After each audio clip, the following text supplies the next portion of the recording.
Every time Bitcoin crashes, retail investors panic. And institutions quietly buy. If you don't understand why, you'll keep losing money in every cycle. Bitcoin's price moves fast. One day it's up.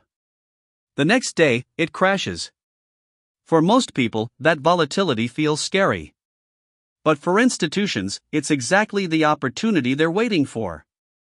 Bitcoin is volatile because it's still a young asset. It trades 24/7, has a limited supply, and reacts instantly to news, regulation, and global liquidity. That price movement isn't a weakness, it's part of the system. Here's the key difference. Retail investors react emotionally. Institutions react strategically. When Bitcoin drops, retail investors panic sell. But large institutions don't chase hype.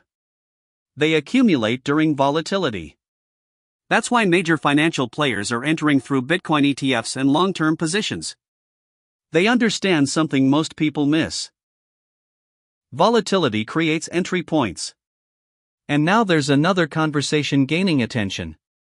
Bitcoin as a strategic asset. Countries already hold strategic reserves like oil and gold. Bitcoin is being discussed as a digital alternative, scarce, borderless, decentralized.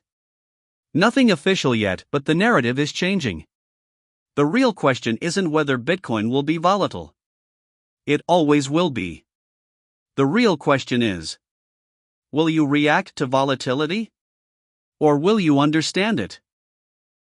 Because in every market cycle, fear creates opportunity. And smart money knows exactly when to buy.